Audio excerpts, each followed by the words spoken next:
Teachers of the world, unite and learn about the digital mastery model. And really, what I'm going to talk about today is how it transforms learning time. We're going to take a close look at student perspectives on how the DMM, the digital mastery model, really changes learning time for students. Go ahead and ask, Mr. C, couldn't you just show me a video of students in a DMM classroom? Well, I certainly could, and that would certainly be valuable, but let's talk about some of the pedagogy. There's a massive shift in independence of mindset. We've talked about this when we talked about transforming teacher time. The student time is even more so prolific. There's a massive shift in mindset and independence, and so we need to take a look at this behind the scenes a little bit to understand what's going on. You're going to see a lot more individual time with teachers. I really want to highlight that. That doesn't always come to the forefront if you're just watching a video or sitting in a classroom, but when you look at the pedagogy and when you look at the numbers and the data, you will see there is so much more time for students to work individually with teachers, and I wanted to point that out. Let's talk about equity, right?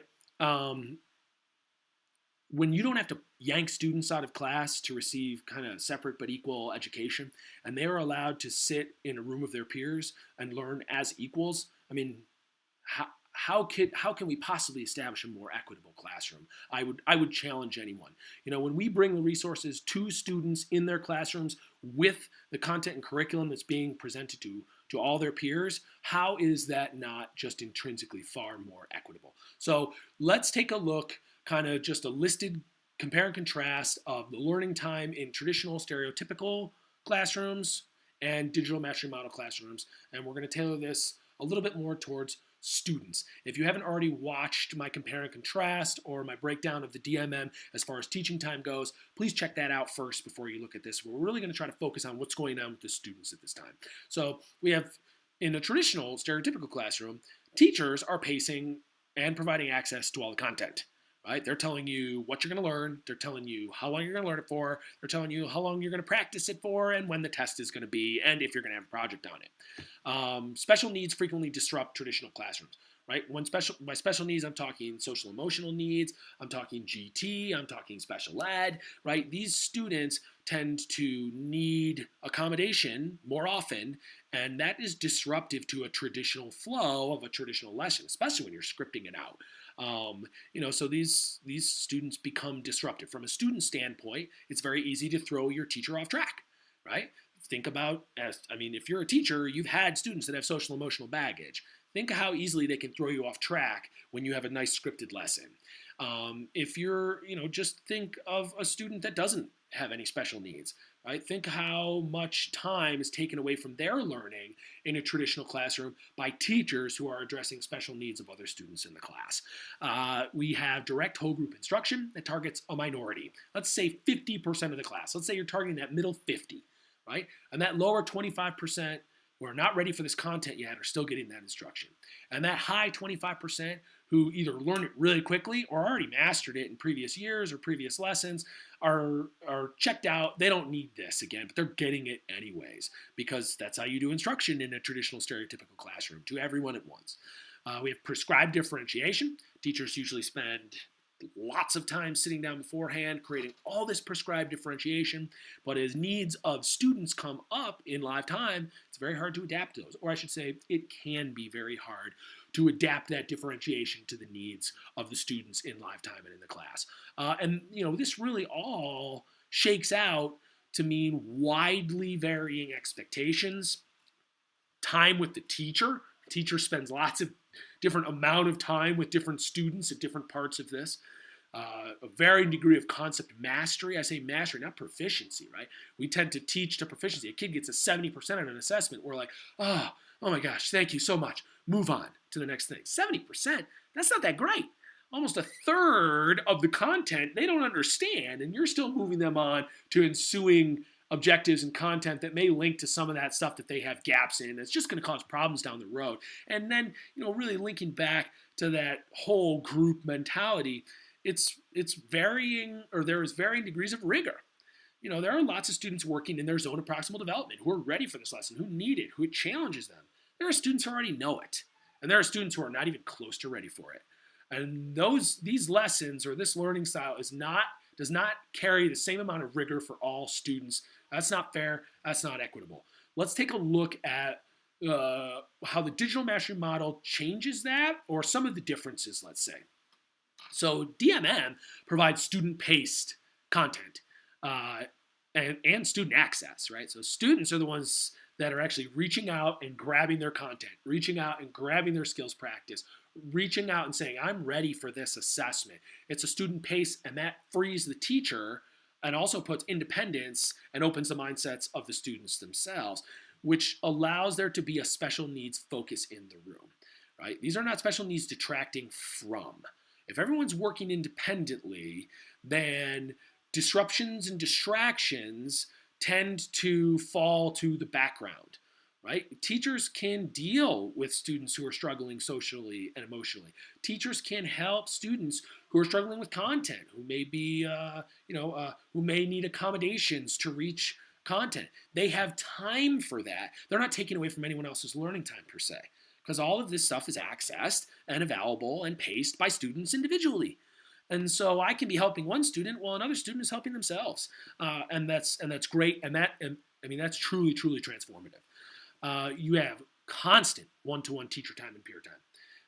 I find that the teacher time is more prolific when you're learning how to implement the digital mastery model, and you become a lot more artistic with creating collaborative groups in live time, finding students that can help other students, coaching students on how to help other students, and then using them as a resource in your classroom, really creating collegial environments where students can work one-to-one with teachers, but also with their peers.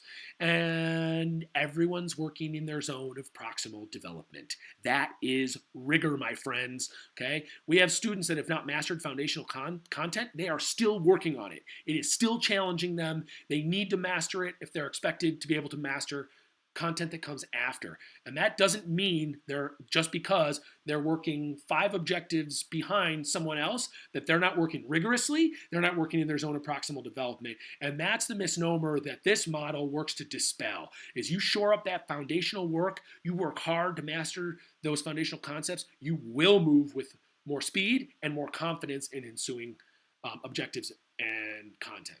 And then we really have custom differentiation, right? Because the teacher is freed from that script of how it goes. I do, and then we do, and then you do, and you have students working all over that spectrum, and they're facilitating that. You really, as a teacher, get in touch with your learner profiles and who you're working with as learners, and you really get to provide custom differentiation for students. You start to really proactively figure what's going to trip kids up and provide them that custom differentiation that allows each and every student to have a different experience, but that provides them content and curriculum in equity.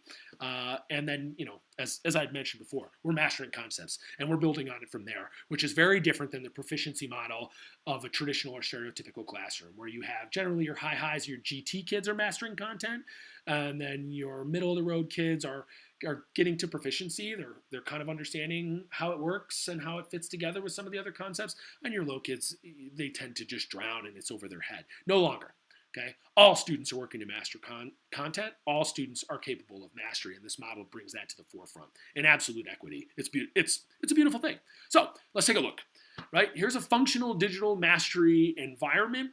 We're going to focus on learning time. It looks very similar. If you watch my previous video on teaching time, it's a very similar model. I'm using all the same shapes and stuff. We're going to ask some different questions though, right? But however, the process is the same. The learner accessed digital instruction, skills practice, projects, and assessments. Okay, so the teacher's not the sage on the stage. We are the guide on the side to content and curriculum that students are accessing on their own. We still have kind of these same learner profiles. We have our middle of the road kids, we have our challenged kids, or you may say low kids, students that tend to struggle with new content, or struggle is not the right word. They need more time to master it. You have high highs, GT kids, students that tend to eat through content very quickly. And then you have special needs kids that fall into all these categories. Students with language barriers and students with social and emotional barriers and everything that falls into the special needs categories. And now we're going to take a look. These students are going through this process of digital instruction, digital skills practice, projects, and assessments on their own, independently, right? This is a functional classroom. Okay, I'm intoning that the culture of this classroom is good. I'm intoning that the mindsets of these students are already open. So if you're trying this model for the first time, there's a heavy lift in opening student mindsets to this process, to real learning, to real mastery of content. And there's certainly no system or structure that's going to fit or that's going to fix bad classroom culture. So if you need work in your classroom culture, that's something that can be done separately of just implementing a new system. However, this system will provide you with more time to work on things like that. So you may be starting at a good spot, but just know that this will not solve septic classroom culture. Okay, so these students are all working to accomplish different objectives, but to kind of go through that same recipe of instruction and practice and projects and assessments, all accessed independently. And while they're doing this, they're asking themselves, what do I need, right? What do I need right now? Okay, affirmation? Do I need someone to look at what I've done and say that it's good? Lots of kids need this, especially at the start, right? You tend to be an affirmation machine as a teacher. Yeah, you're awesome. Woo, high five, right? Do I need concept help, right? Am I not understanding something here? Do I need next steps? Right? Like maybe I kind of understand, but don't really understand how I'm supposed to link it to what I'm doing next. Do I need tools? Do I need something, that I need to work with my hands? Or do I maybe need to create some separate thinking tools that help me organize my thoughts around what I'm learning here? Do I need love? Right? You'll start to get kids that recognize that they need some attention, that they need some love. It's a beautiful thing. Do I need language? Is there something I'm not understanding here linguistically? And do I need help with that? Do I need practice? Maybe I just need to go over and work with this skill for a while until I really become a master of it. But what I want to point out more than anything, or an aspect of this kind of learning, and the question that really comes to the forefront of student minds in a functional digital mastery model is, do I even need help? Can I do this myself? Students who become comfortable and confident in this model, and you'll see it with your GT kids, with your high highs first, right? They begin to see the teacher almost as a speed bump. It's slower to get help from a teacher than it is to help yourself. Now, that's not always the truth, but many times students can remediate themselves. They use the teacher because it's faster. In this model, it's not faster. If you can remediate yourself, you become your own first line of defense. That is powerful. And you see students that have worked in digital mastery model style of learning for long periods of time really begin to take the reins on what they really need to master this content, to get onto the next objective, to grow their brain, to become bigger, better, smarter. They become their own first line of defense, takes a huge lift off the teacher. Certainly burdensome at the beginning while students are getting comfortable with it, but we're talking about functional classrooms right now. Okay, so what's going on? All of these students in the classroom are going through all of these different activities and asking themselves all of these different questions. And when they are going, you know what, I do need help, right? The teacher is there instantly. Not only are they there instantly, they're there constantly, let's say, right? Like you have time to really make sure that students are on task, really make sure that students are operating and working with an open mindset, to really make sure that you're taking the time to go, hey, everybody, look at what John just did. John rocks, woo! John rocks, woo! Right? You have time to be that social emotional coach, to be that incentive master, to gamify your content if that's what you want, if that's what you love, to really customize your classroom and your learner time the way you want it. Students are the same way. Like I said, if they need more time with the teacher, if they need love, that your teacher has time to be there and to be that conduit of whatever it is that you need in live time in the class, right? Because we've completely redefined the role of the teacher and the learner themselves, given them agency and independence. And so you really just see the entire process change from the ground up. All right, let's take a quick reflection on this before I dive into the 4 steps of the mastery model a little deeper. Okay, so first, this model has incredible focus on learner independence and is incredibly transformative. to, as we've seen with teachers and as we can obviously see with students as well. The independence that is infused into this will translate into test scores. I'm telling you, I worked at some tough schools with some students that were years and years and years behind and gotten much accolade from the growth of my students because of mindset work in my classroom. If you can break the mindsets of students, then you can put them in front of anything and they're going to sit and go, what do I need? How can I do this? What don't I understand? And how can I better understand it? Right? When they become their own first line of defense in traditional learning environments, or I should say in their regular learning environments, then that translates into testing environments as well. And they will be adaptable and accommodating to themselves, which is powerful. And it makes you look really good as a teacher. Just plugging that for now. The model responds to learner needs quickly.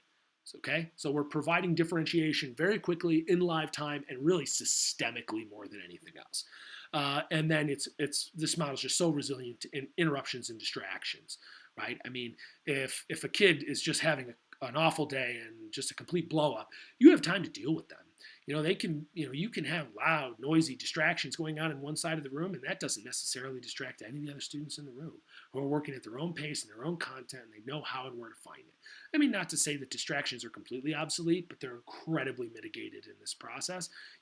I've had students who stayed home sick and came to class. So how's that for a distraction? You're home. You're not even in school, and you're still able to learn in equity with your peers, right? Writing messages to me. I can literally watch them passing skills practice at home in their beds while they're sick, which is just, it's breathtaking. It's absolutely transformative, and it's an incredibly powerful way to learn and an incredibly powerful way to teach. So let's dive deeper next time into those 4 steps, really what we're looking for and how we're looking to create that digital instruction and that digital skills practice and those digital projects and those digital assessments. So I will see you next time for digital instruction.